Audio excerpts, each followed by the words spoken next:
Draw the circle wide. Draw the circle wide. No one stands alone, we'll stand side by side. Draw the circle wide. People continually ask me, are you gay? Are your children gay? Do you have a sibling who's gay? Why do you care about this? For me, it's a justice issue. It's just something that has never, ever seemed anything but the right way for a church to be.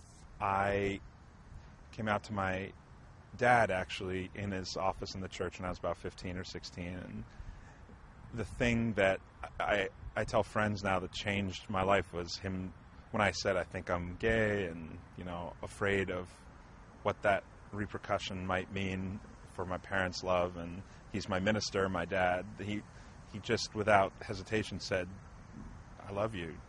Your mother and I love you no matter what, and so does God.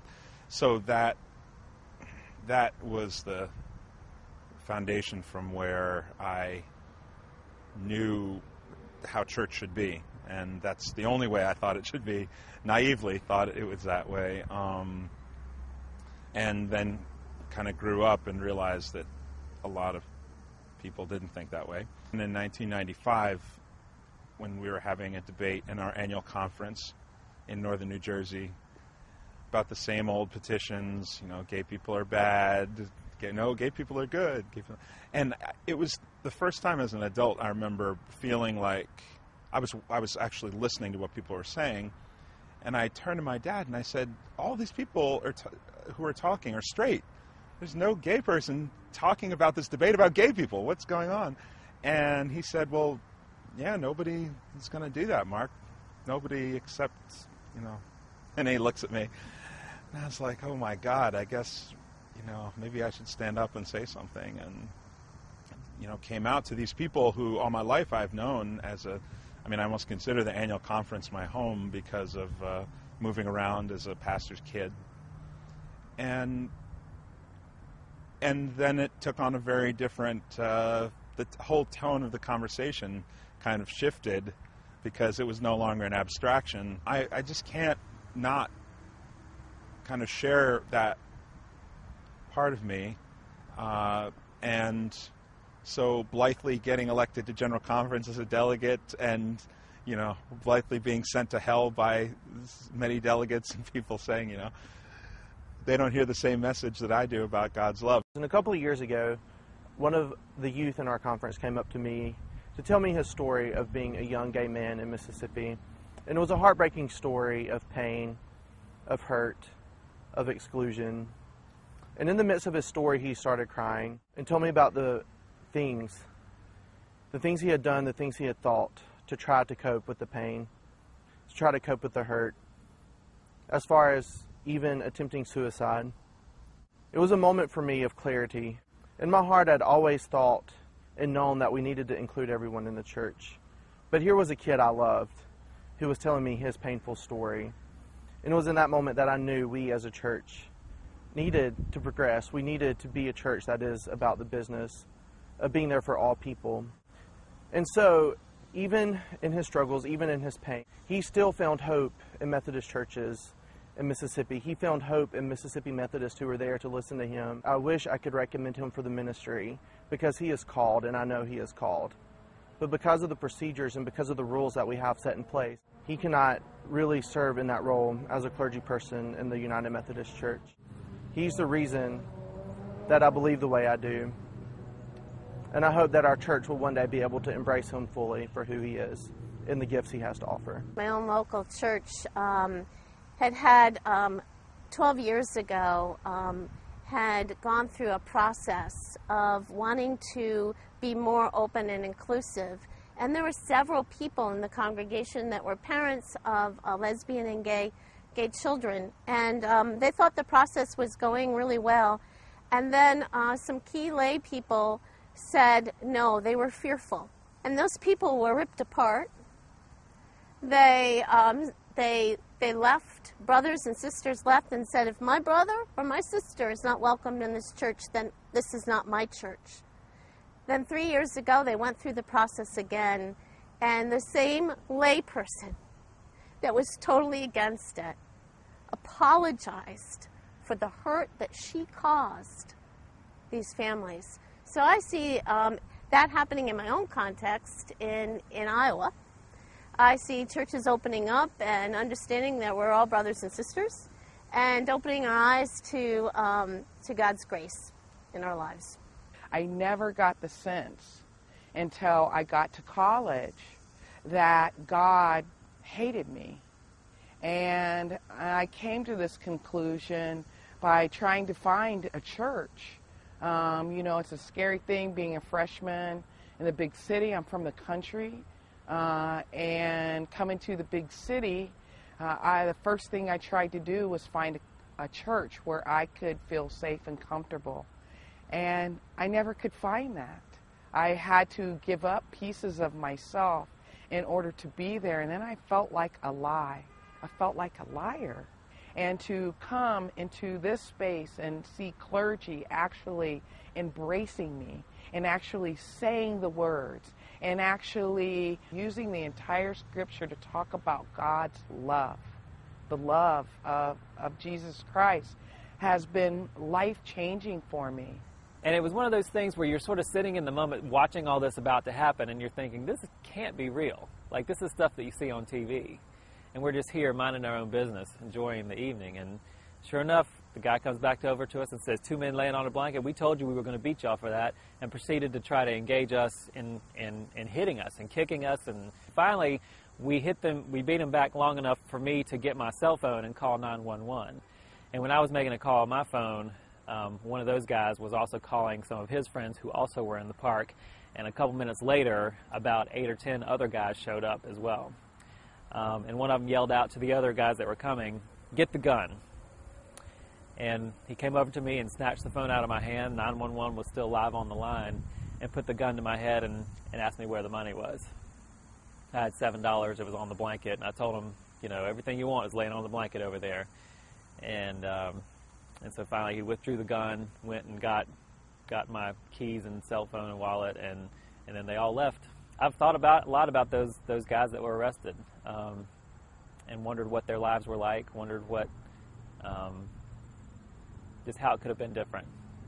And I think that that's a lot of the work that we can do as a church, is to do things differently moving forward, and how we accept people, how we love people, how we welcome people in, not in spite of their difference, but because of their difference, to welcome them in just like God welcomes all of us to the table. I have a male friend. He is 53 years old. He was incredibly active in his home church for many, many years. He was choir director. He did nursing home and hospital visitation.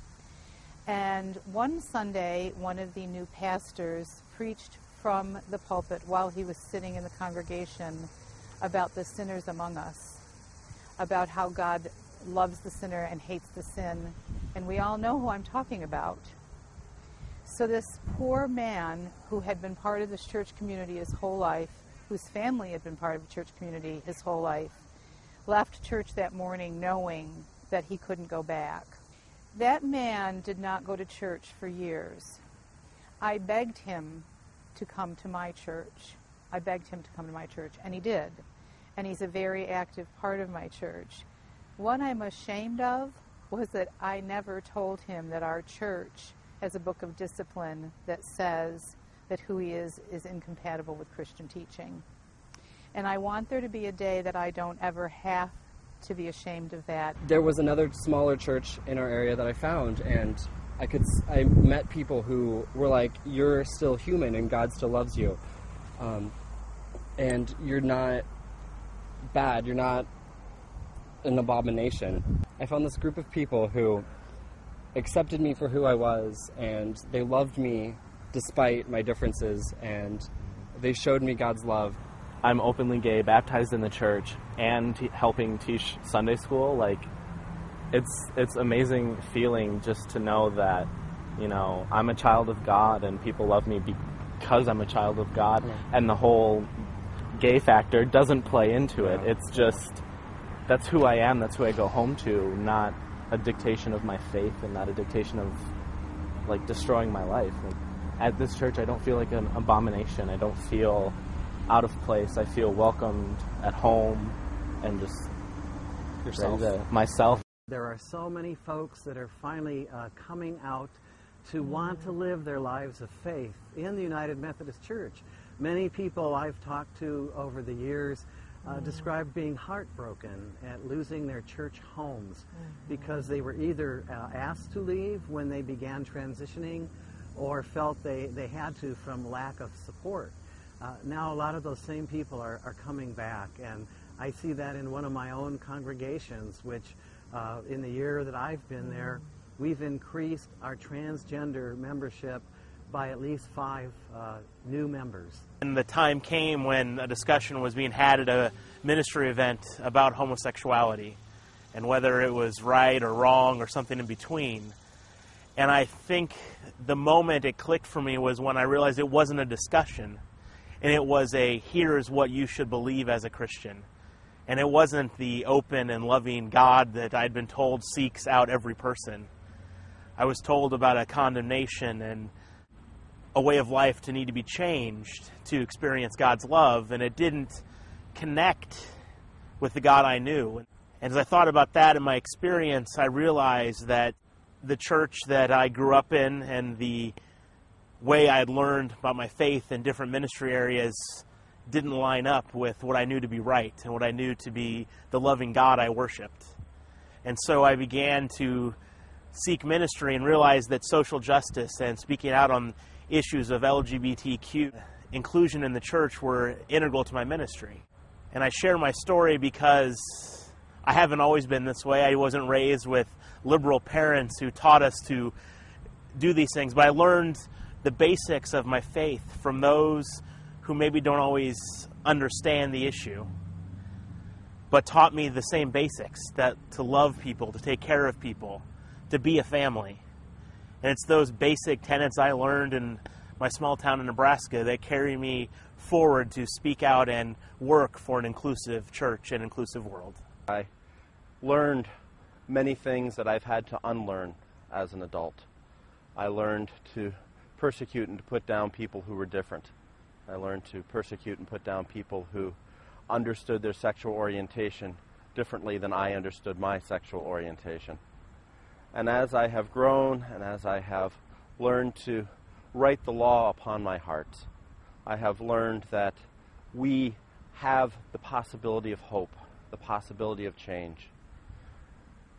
In the United Methodist Church in Minnesota, we now have over 20 reconciling congregations. We have churches that have stood up and said yes to the possibility of really welcoming everybody. And we are understanding that we welcome everybody and love everybody, not despite what the gospel tells us, but because of what the gospel tells us. We just passed marriage equality, and we're very excited about what that will mean for our congregation, that we will be looking forward to working with couples and preparing them and celebrating their covenant commitment to one another. We see that that will necessitate a change within the church, that in order for us to be fully authentic and empower our clergy and laity to be in full ministry with the people in their communities, that the church is going to have to move on this to help us to be able to do that. I think we fear too often that our church will die, that the United Methodist Church, if we do this, will be fractured beyond repair, and the church that we know, the church that we love, that I love, will be gone. But I think if we look at the example of our brothers and sisters in other denominations, that's just not been the case. They're still there. They're still serving God. They're still loving God. And they're still worshiping. And they're still being a witness for Jesus and for God's church. Draw the circle wide. Draw the circle wide. No one stands alone, we'll stand side by side. Draw the circle wide.